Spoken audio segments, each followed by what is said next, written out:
Saúdos, amados irmãos, com a gloriosa paz do nosso Senhor e Salvador Jesus Cristo. Nós estamos aqui para mais uma videoaula da Escola Bíblica Dominical. Você está no canal EBD, Palavra de Vida para você. Eu sou o professor Edson, sou, pela misericórdia de Deus, diácono aqui da Igreja Assembleia de Deus, no Ministério Belém. Esse trimestre, irmãos, nós estamos estudando a revista da classe dos adultos, e tem como tema a igreja eleita, redimida pelo sangue de Cristo e selada com o Espírito Santo da promessa. Nós temos como comentarista nesta revista o pastor Douglas Batista. Eu já gostaria de agradecer a você que está me acompanhando no canal no YouTube. Faça a sua inscrição, deixe o seu like. Eu tenho o privilégio, irmãos, de agradecer a Deus, porque nós estamos já iniciando a lição de número 12. E lembrando aos irmãos que as 11 lições anteriores já estão lá no canal e também colocadas ali em uma playlist para ficar mais fácil dos irmãos estarem ali encontrando. As 11 lições anteriores dessa revista, volto a dizer, já estão gravadas ali para os irmãos poderem estar assistindo. Irmãos, o tema dessa lição de número 12 vem dizendo a conduta do crente em relação à família. É para o domingo do dia 21 de junho de 2020. Nós estaremos estudando na lição de hoje, então, irmãos, no primeiro tópico, a conduta do crente como marido. No segundo tópico, nós estaremos estudando a conduta da esposa, né? A conduta da crente como esposa. E no terceiro tópico, nós estaremos estudando a conduta do crente como filho. Isso tudo aqui, irmãos, nós vamos resumir esses 3 tópicos. Nós vamos estar falando muito sobre relacionamento. Nós também vamos citar várias passagens, referências bíblicas, que eu peço para que os irmãos, então, fiquem com a Bíblia, para que nós possamos estar fazendo a leitura aí dessas referências bíblicas. Caminhando aqui, então, para o nosso texto áureo, irmãos, está lá na carta do apóstolo Paulo aos Efésios, capítulo 5, no versículo de número 31, que vem nos dizendo: por isso deixará o homem seu pai e sua mãe, e se unirá à sua mulher, e serão 2 numa carne. Aqui, irmãos, eu quero já fazer uma referência aos irmãos no texto áureo, muito forte. Esse texto áureo também nós vamos encontrar lá no livro do Gênesis, capítulo 2, versículo 24, onde vai dizer ali, o próprio Deus vai dizer: portanto deixará o homem seu pai e a sua mãe, e apegar-se-á a sua mulher, e serão ambas uma carne. Nos 2 textos, irmãos, tanto no Antigo Testamento como no Novo Testamento, nós podemos fazer aqui uma aplicação prática. Deixará o homem, não é o menino que vai deixar o pai e a mãe para se unir a um casamento. Deixará o homem seu pai e a sua mãe, e se unirá a uma mulher, não a uma menina. O que nós estamos vendo muito, irmãos, nos dias de hoje, é que muitos estão casando como homem e depois no relacionamento, no casamento, virando menino. E as mulheres a mesma coisa, casam como mulheres e depois querem ser meninas. O que eu estou querendo dizer? Em suas atitudes, nós temos que ter, cada um, a sua responsabilidade neste relacionamento, como nós vamos tratar nos tópicos aqui posteriores. Quero aqui fazer menção também a uma palavra: maturidade.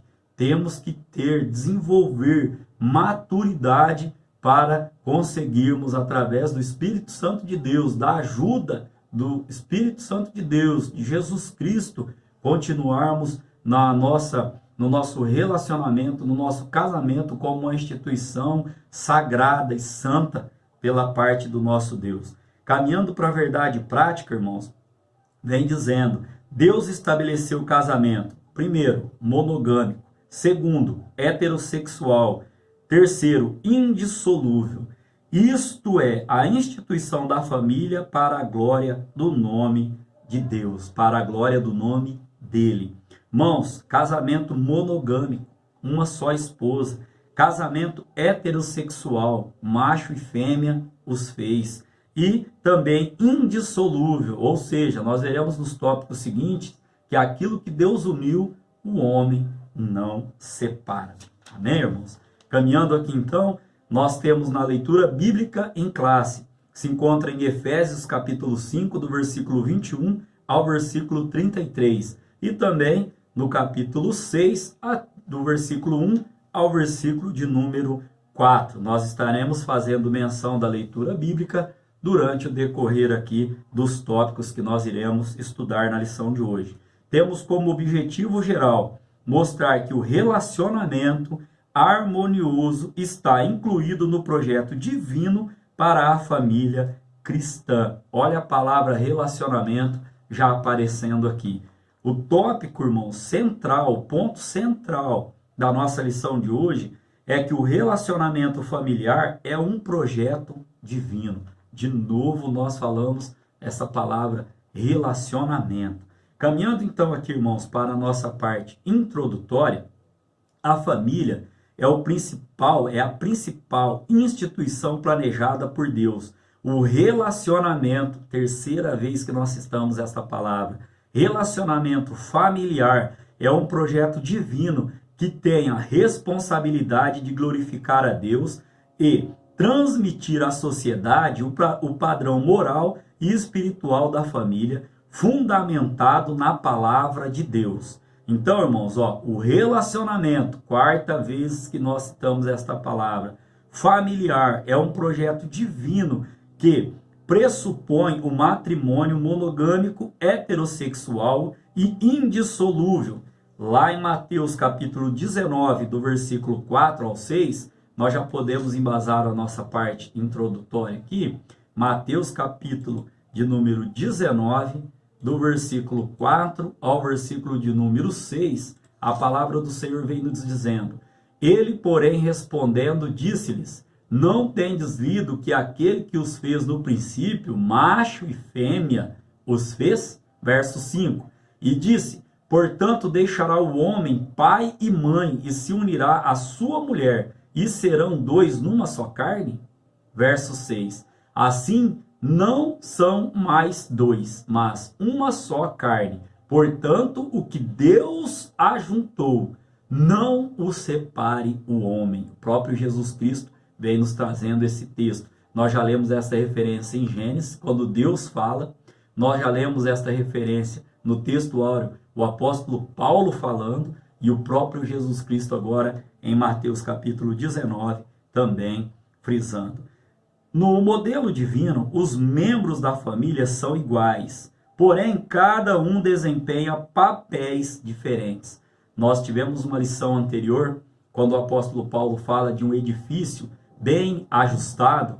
Eu comparei ali a uma casa, onde cada um tem a sua responsabilidade para que esse edifício ele permaneça bem ajustado. Ali nós explicamos, esse contexto. Só quis lembrar aqui aos irmãos que esta aula também já está lá no meu canal, na playlist sobre a escola bíblica dominical. Então aqui, irmãos, caminhando para o tópico de número 1, o tema desse tópico é a conduta do crente como marido.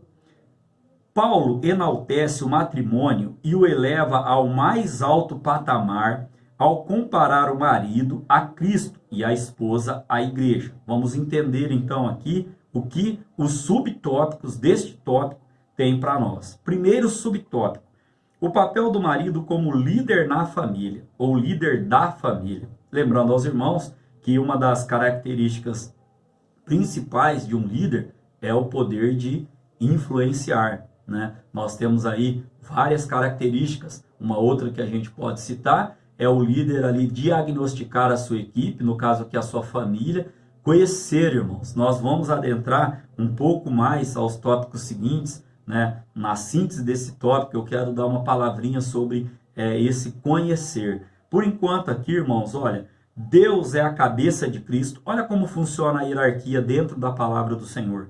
Deus é a cabeça de Cristo, Cristo é a cabeça do homem e o homem é a cabeça da mulher. Esta referência bíblica está lá em 1 Coríntios, capítulo de número 11, no versículo de número 3. A relação dentro do lar é explicada na frase: o marido é a cabeça da mulher, como também Cristo é a cabeça da igreja. Este texto, irmão, Está lá na leitura bíblica em classe, Efésios capítulo 5, verso 23, ó, vem dizendo, porque o marido é a cabeça da mulher, como também Cristo é a cabeça da igreja. Então aqui, irmãos, dando sequência, ó, ela mostra o modelo de relacionamento. Mais uma vez citamos esta palavra, acho que quinta vez que nós citamos esta palavra.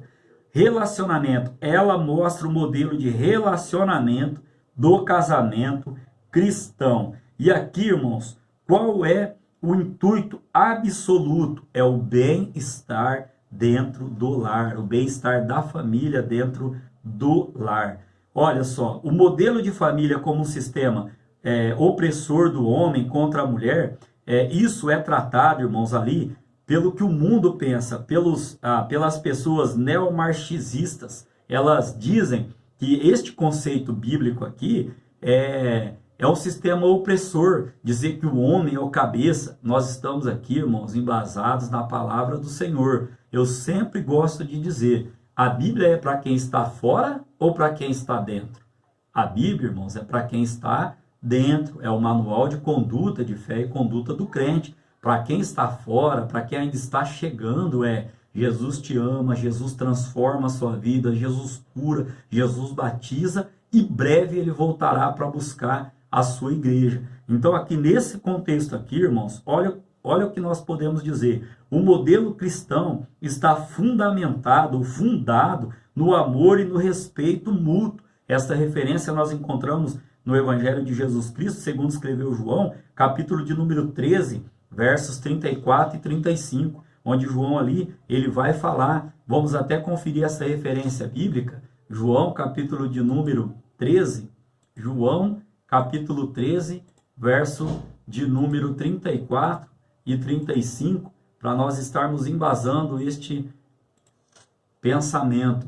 Um novo mandamento vos dou, que vos ameis uns aos outros, como eu vos amei a vós, que também vós uns aos outros vos ameis. Olha o verso 35.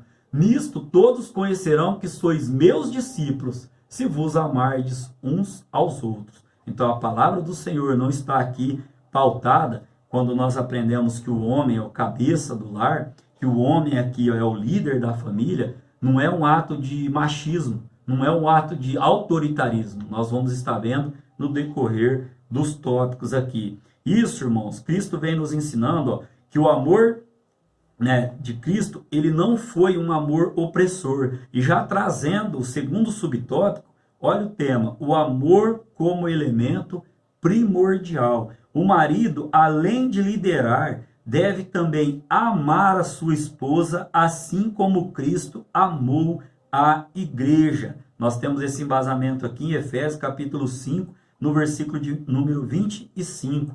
O amor de Cristo para com a igreja foi incondicional. Romanos capítulo 5, versículo de número 8. Olha, irmãos, e não por ameaças ou por imposição autoritária. Desse modo, os maridos devem também manter a união e a harmonia conjugal por meio do exercício do amor. Volto a dizer aos irmãos, não é por força, não é por violência, não é por opressão, não é por machismo, não é por autoritarismo, é por amor. Eu gosto de dizer sempre uma frase, né? Quando eu casei, eu já era feliz. Eu casei para fazer a outra pessoa feliz. Hoje, muitos se enganam ao pensar que vão casar para serem felizes. Sim, isso é uma consequência, é o que nós esperamos. Mas eu gosto de dizer e gosto de pensar e coloco isso no meu coração, embasado neste texto, sobre amar uns aos outros, sobre amar a esposa como Cristo amou a igreja. A vida, irmãos, ela é o melhor colégio. Eu gosto de citar também sempre Mário Sérgio Cortella, ele vem dizendo que o mercado seleciona e a vida ensina. Ou, ao contrário, a vida ensina e o mercado seleciona. Nós estamos sempre em pleno conhecimento, em pleno ensinamento, tirando lições de todas as ações, atos da nossa vida. E aqui, nada melhor do que a palavra do Senhor para nos dar o alicerce para a nossa vida, para o nosso relacionamento conjugal. O terceiro subtópico, irmãos, vem tratando sobre o cuidado do marido para com a esposa. A Escritura enfatiza que a esposa é parte do marido ao declarar: quem ama a sua mulher, ama a si mesmo. Isso está lá em Efésios, capítulo 5, no versículo 28, da nossa leitura bíblica em classe. O apóstolo Paulo vem nos ensinando: quem ama a sua mulher, ama a si mesmo. Por quê? Deixará o homem, o seu pai e a sua mãe, e unir-se-á a uma mulher, e deixarão de ser duas para serem uma só carne. Amém? Olha que lindo da palavra do Senhor, irmãos. O que significa, então, né, que o marido deve dar atenção à sua mulher do mesmo modo que atenta para consigo mesmo. Sabe aquele tipo de coisa ou aquele tipo de frase de quando é você eu escuto, mas quando é eu você não quer me ouvir? Irmãos, nós temos que estar sempre atentos a ouvir. Por quê? É o respeito, né? É a comunhão, é o relacionamento. Não cabe, irmãos, o egoísmo. Eu ouvi esses dias, né, não estou aqui fazendo apologia ou mérito a ninguém, mas ouvi de um pregador renomado dizendo sobre o ensinamento de casais que se você gosta, né, de dormir sozinho na cama, não se case.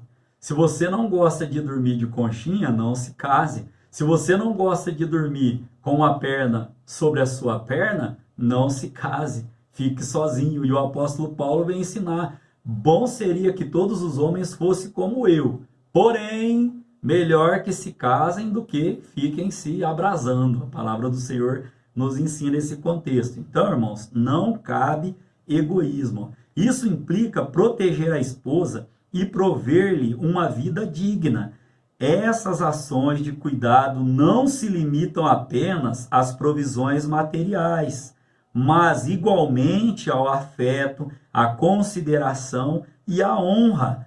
Tal demonstração de amor deve ser sincera, tanto em público quanto em particular, de modo permanente, enquanto ambos viverem. Mateus capítulo de número 19, no versículo de número 6, olha o que a palavra do Senhor vem nos trazendo. Mateus capítulo 19, versículo de número 6, a palavra do Senhor vem nos dizendo: assim não são mais dois, mas uma só carne. Portanto, o que Deus ajuntou, não o separe o homem. Nós já até fizemos leitura deste texto, de tal a importância para esse momento aqui. Então aqui, irmãos, eu quero frisar nesse terceiro subtópico, já fazendo a síntese do tópico, onde nós aprendemos aqui, ó, o papel do marido como líder da família, aprendemos o amor como elemento primordial, também aprendemos o cuidado do marido para com a esposa.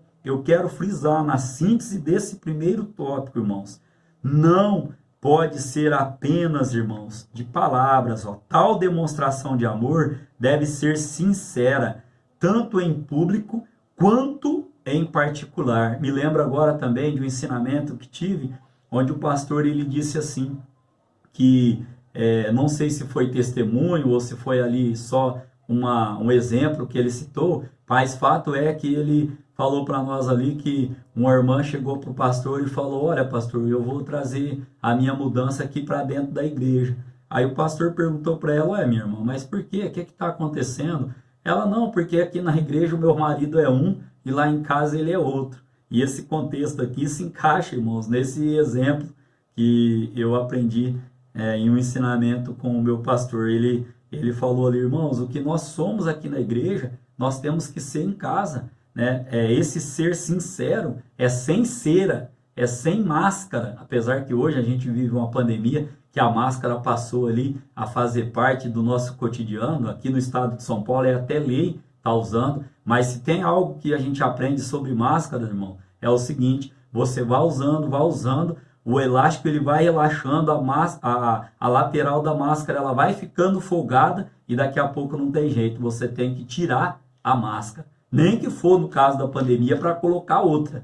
Mas nesse contexto que eu estou trazendo aos irmãos, o problema de usar a máscara é que temos que estar substituindo. Então, irmãos, em nome de Jesus, vamos ser sinceros, vamos tratar a nossa esposa como a nossa ajudadora, como a nossa auxiliadora. Nós vamos ver para frente aqui que um bom líder, quando ele tem que mandar, ele já perdeu, irmãos, a liderança. Se tiver que mandar, se tiver que falar alto, se tiver que desrespeitar, já perdeu a liderança. E ainda trazendo aqui aos irmãos, né, nessa síntese, ao marido Deus delegou a liderança do lar e o dever de amar a sua esposa com verdadeiro altruísmo, ou seja, com um amor desinteressado.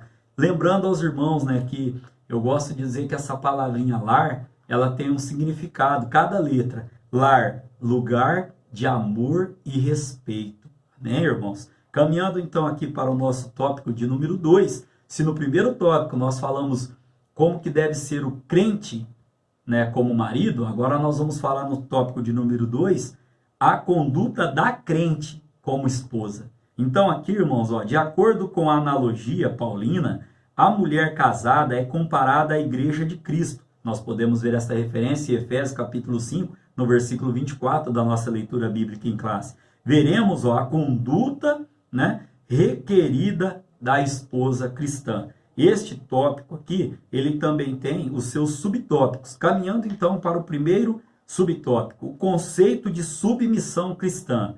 Olha só, irmãos, as escrituras ensinam a sujeição de uns aos outros no temor de Deus. Leitura bíblica em classe, Efésios capítulo 5, verso de número 21. Então, alguns exemplos de submissão são apresentados. Quais exemplos? Ó, das esposas aos seus maridos, Efésios capítulo 5, verso 22. Dos filhos aos seus pais, Efésios capítulo 6, versículo de número 1.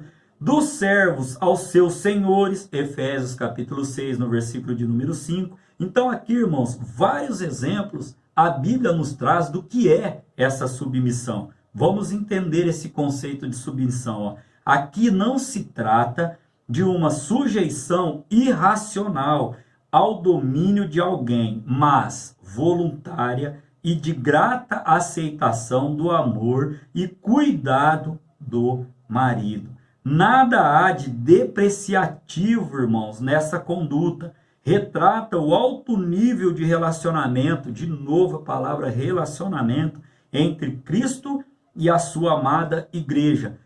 Nesta analogia de Paulo, do marido para com a esposa. Também aqui, irmãos, na mesma analogia, da esposa para com o marido. Então, quando a Bíblia fala desta submissão da mulher ao marido, é através, irmãos, do amor, é através de olhar para o marido com o olhar de, olha, este aqui é o marido, é o homem que Deus colocou na minha vida para caminhar ao meu lado, para vencer ao meu lado, para batalhar, para combater um bom combate ao meu lado, e não a mulher olhar para o marido já, só sabe mandar. Não é assim, irmãos. A Bíblia diz, uns aos outros, nos sujeitando em amor uns aos outros. Eu já expliquei sobre o papel do marido, agora estou falando sobre o papel da esposa. Olha o que diz o subtópico de número 2, a condição da mulher cristã.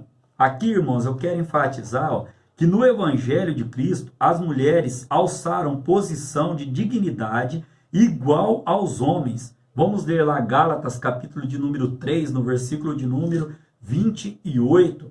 Os irmãos vão entender este conceito aqui, porque para Deus, todos nós, irmãos, nós somos iguais. Gálatas, capítulo de número 3, no verso de número 28, a palavra do Senhor vem nos dizendo, ó, nisto não há judeu nem grego, não há servo nem livre, não há macho nem fêmea, porque todos vós sois um em Cristo Jesus. Vamos entender este conceito quando nós estamos aplicando aqui, ó, que as mulheres alçaram em Cristo, no Evangelho, a mesma igualdade que os homens. Por quê, irmãos? Porque na cultura judaica a mulher ocupava uma posição secundária. Era parte da propriedade do homem. Já, irmãos, aqui na sociedade grega, as mulheres eram tratadas como inferiores. Até hoje, em alguns países, nós temos esse tipo de tratativa diferenciada do homem para com a mulher. Se você for pegar pesquisas, estava lendo uma esses dias, o salário das mulheres ainda é bem inferior ao salário do homem. Isso, irmãos, isso para o homem, na visão do homem, para Deus, nós todos somos iguais perante Ele. Deus não faz acepção, não escolhe um ou outro, não tem maior, não tem menor. Para Deus, nós somos todos iguais. E ainda continua dando exemplo. Ó. Ao conversar com a mulher samaritana, Cristo quebrou paradigmas da época e se opôs ao preconceito e à discriminação. Essa referência bíblica os irmãos encontram no livro de João, no Evangelho ali de Jesus Cristo, segundo escreveu João, no capítulo 4, do versículo 9 ao 10. Quando Jesus ali, ele conversa com aquela mulher samaritana, e aí escandalizam ali. Vamos até dar uma lida, irmãos, nesse texto. João, capítulo de número 4, no verso de número 9 e 10. João, capítulo 4, verso de número 9 e 10, diz assim, ó. Disse-lhe, pois, a mulher samaritana, como sendo tu judeu, me pedes de beber a mim, que sou samaritana? Porque os judeus não se comunicam com os samaritanos. Verso 10, olha o que Jesus responde.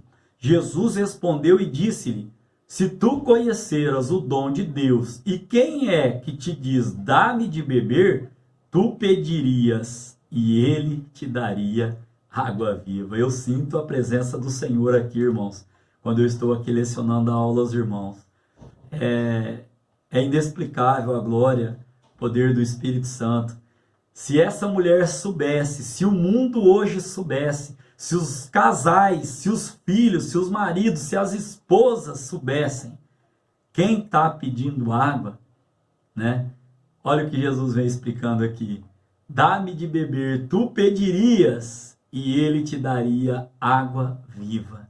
Ou seja, irmãos, nunca mais nós teríamos sede de nada nessa vida. Nem na hora da aflição, nem na hora da angústia. Por quê? Porque Jesus, ele é a fonte. Ele fala assim, ô mulher, se tu soubesse quem está te pedindo água, tu que me pedia água, e tu que me pedirias água, e não teria mais sede. Olha que benção, irmão. Você pode glorificar o nome do nosso Deus. Voltando aqui para a nossa aula aqui, irmãos. Então aqui, irmãos, Jesus quebrou os paradigmas daquela época. Por quê? Porque os judeus não se comunicavam com os samaritanos. E Jesus ali, ele estava conversando com a mulher samaritana. O subtópico de número 3 vem dizendo a reverência devida ao marido. Aqui, irmãos, essa reverência consiste em estigma e respeito para com o marido. Denota o sentimento que conduz a esposa a agir de modo a agradar seu marido.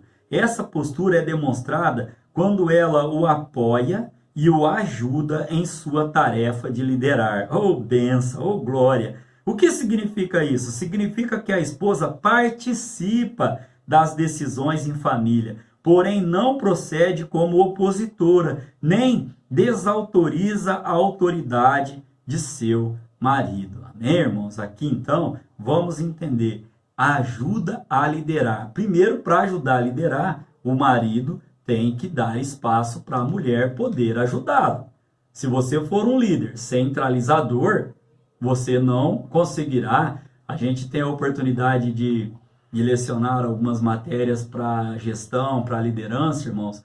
O que mais a gente vê em dinâmica de grupo, quando nós participamos dessas ministrações, dessas aulas de liderança, o líder centralizador. A pessoa nem percebe, mas ele chega e fala assim, olha, eu estou querendo fazer isso e tal, e tal, e tal.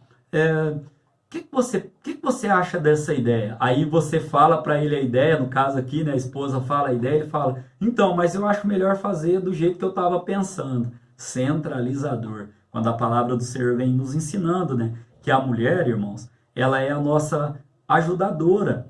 Olha só o tópico que vem dizendo aqui. O tópico vem dizendo muito claramente, a mulher assume a postura, ela demonstra, ela apoia, ela ajuda o marido em sua tarefa de liderar. Aqui eu achei importante dizer, só dá para ajudar alguém, irmão, quando esse alguém, ele quer ser ajudado. A única forma de você ajudar alguém, quando esse alguém não quer ser ajudado, é através da sua oração. Porque a oração intercessória, como eu já expliquei em aulas anteriores, essa a pessoa não pode rejeitar. Mas você se tornando um líder centralizador, você está afastando a sua mulher dessas decisões aqui, que ela pode ajudar você. Quantas vezes, irmãos, eu estava para tomar uma decisão, para fazer algo, e aí conversando com a minha esposa, ela, olha, marido, até um vaso, irmão, sanitário, um simples vaso.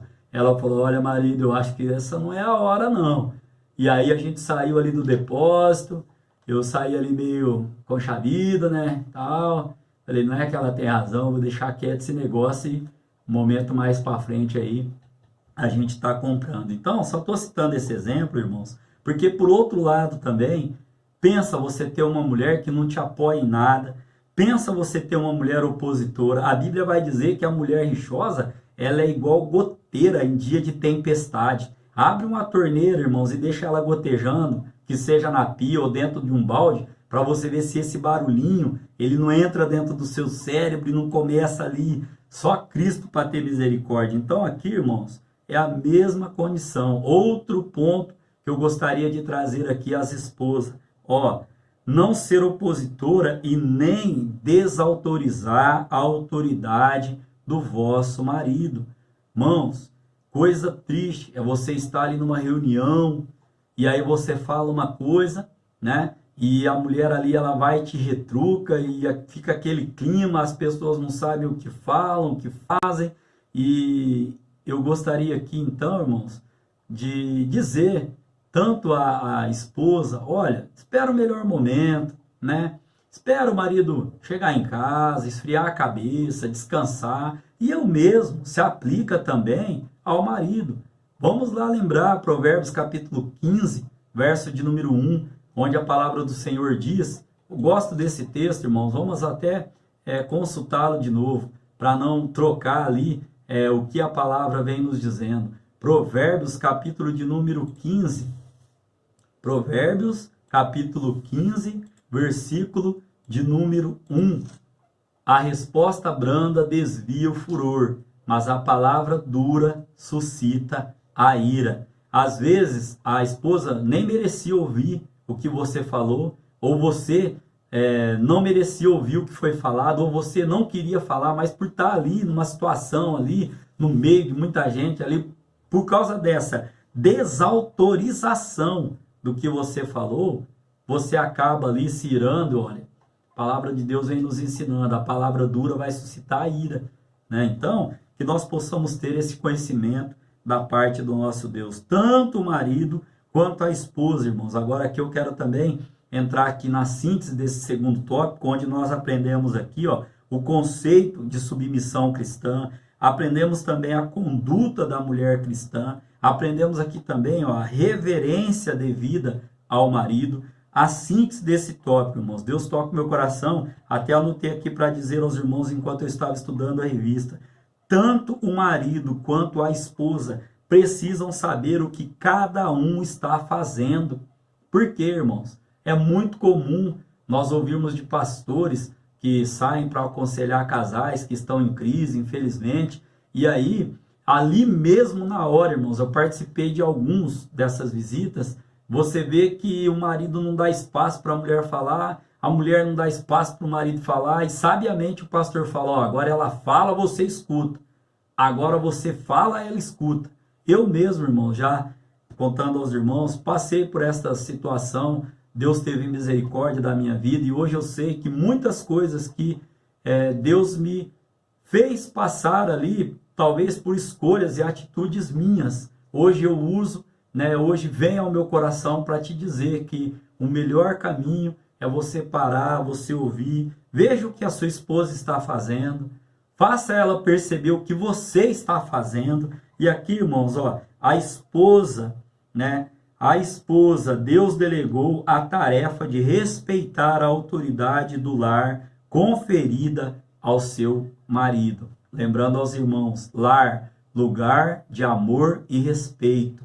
Lugar de amor e respeito mútuo, né? Caminhando então, irmãos, para o tópico de número 3 e o encerramento da nossa aula de hoje. O tópico de número 3 vai trazer agora a conduta do crente como filho. Todos nós somos, primeiramente, filhos de Deus. Aceitamos Jesus Cristo como nosso Salvador.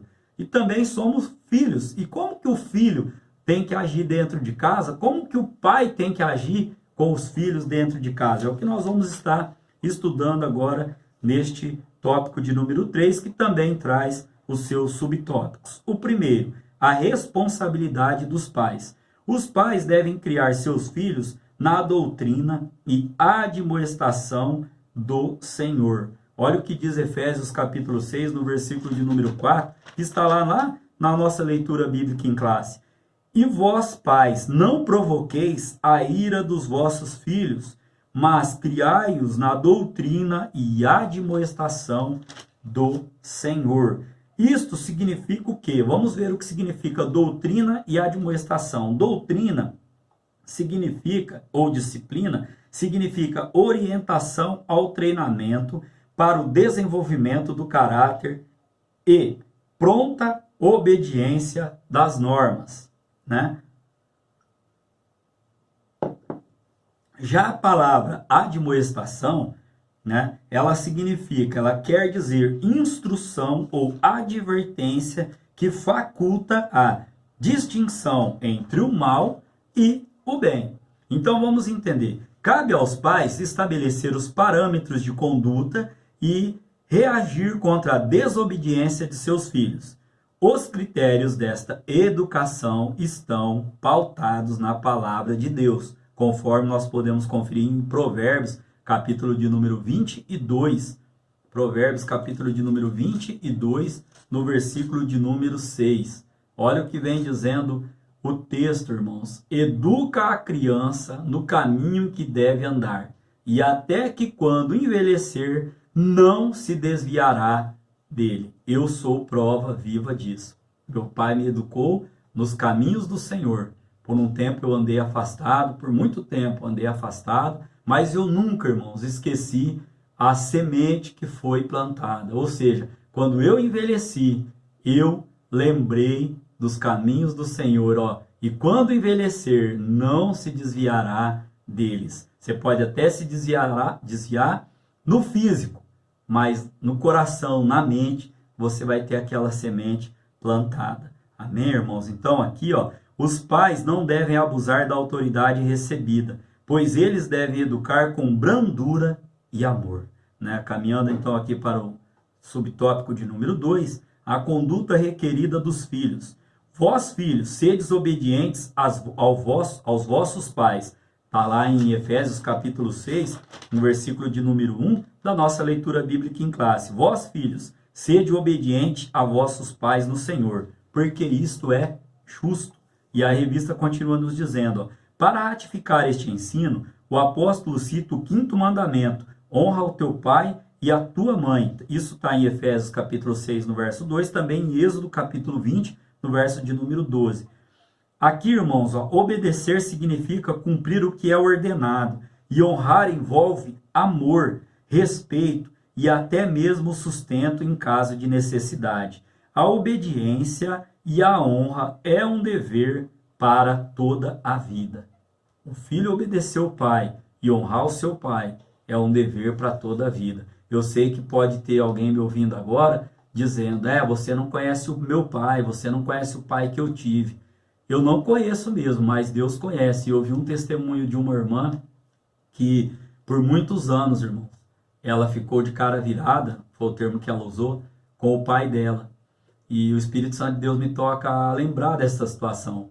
E ela dando testemunho, irmãos, não estou aqui apontando o dedo porque eu sou pós-cinza, só estou trazendo um exemplo para os irmãos pensarem se vale a pena quando você pensa, você não conhece meu pai, você não conhece a minha mãe. Essa irmã disse lá, olha, eu passei muitos anos afastada dele, não conversava, de cara virada com ele. E agora no Evangelho, no leito de morte dele, eu pensei, valeu a pena? Mas mesmo assim, irmãos, ela ainda disse ainda no testemunho dela, eu vou confessar aos irmãos que eu não senti tanta dor ou muita dor, foi uma coisa assim, pela morte do meu pai. E ali, irmãos, a gente entende que foi por causa desse afastamento, foi por causa dessa cara virada, como ela disse, que ela acabou não tendo um sentimento ali de dor, de perda, né, pela morte do seu pai. E é uma situação, irmãos, a nós pensarmos. Talvez você vive essa situação hoje, não talvez com o pai ou com a mãe, mas está aí de cara virada, não está conversando com o irmão. E eu faço a pergunta que eu fiz na aula passada: qual céu você vai morar? Não é no mesmo céu que o seu irmão? Ou será que nós vamos morar no mesmo céu? Né? Esta é uma pergunta, irmãos, retórica, que cada um tem que fazer a si. Não vale a pena. Na aula passada nós estudamos sobre mansidão, né? Não vale a pena, irmãos, a intriga. Caminhando aqui então para o terceiro subtópico: o mandamento com promessa. Aos filhos que obedecem e honram seus pais, uma promessa dupla lhes é assegurada. Quais? Para que te vá bem e vivas muito tempo sobre a terra. O que significa isso? Significa que, ao obedecerem e honrarem a seus pais, os filhos submetem-se ao arbítrio de Deus, que, segundo o beneplácito, ou seja, segundo o bom propósito de Deus, né, segundo o beneplácito da sua vontade, os recompensa com benesses especiais. O que é benesses, irmãos? Presente, dádiva, dom, aquilo que se doa. Ou seja, a boa vontade do nosso Deus, segundo o seu beneplácito, garante, através da obediência do Filho, duas coisas. Quais são elas aqui? Primeiro, você ir bem. Segundo, para que se prolongue os seus dias na terra. Então aqui, irmãos, na síntese deste terceiro subtópico, onde nós vimos a responsabilidade dos pais, os pais não devem suscitar a ira aos seus filhos. Nós vimos também a conduta requerida dos filhos. Vós, filhos, deveis honrar, né, aos vossos pais. Também vimos aqui, irmãos, o mandamento com promessa. Para quê? Para que você vá bem e se prolongue os seus dias na terra. E caminhando para um lado espiritual, eu disse que nós somos filhos de Deus. Para que nós possamos ir bem e para que os nossos dias se prolonguem em paz na terra, nós temos que honrar e obedecer ao nosso Deus. Você pode glorificar a Deus por esta palavra? Então aqui na síntese, irmãos, aos pais, Deus delegou a responsabilidade de educar e aos filhos o dever de obedecer e de honrá-los. Então, caminhando para a nossa conclusão da aula de hoje, no modelo divino, olha só a conclusão: todos os membros da família cumprem deveres específicos. Já falei sobre a responsabilidade de cada um. O marido tem o dever de liderar e amar a sua esposa. A esposa, o dever de submeter-se e respeitar a liderança de seu marido. E é uma liderança conjunta. Nós já explicamos isso aqui também. Aos pais, o dever de educar seus filhos, e os filhos, segundo as Escrituras, o dever de obedecer e honrar aos seus pais. Assim, o amor, o respeito mútuo e a prosperidade fazem parte da família que se porta conforme Deus a planejou. Quero encerrar essa aula dizendo: a sua família é um projeto de Deus. Glorifique ao nome do nosso Deus por esta palavra. Querendo Deus, irmãos, nós estaremos aqui então estudando a lição e última lição desse trimestre, lição de número 13, que traz como tema a batalha espiritual e as armas do crente. Querendo Deus, nós estaremos aqui na próxima videoaula estudando esta lição. Que o grande amor de Deus, que a graça do nosso Senhor e Salvador Jesus Cristo e que a doce comunhão e consolação do Espírito Santo de Deus se faça presente na sua vida, não somente hoje, dentro do seu lar, na sua casa, na sua família, no seu trabalho. E se você crê desta maneira, diga amém.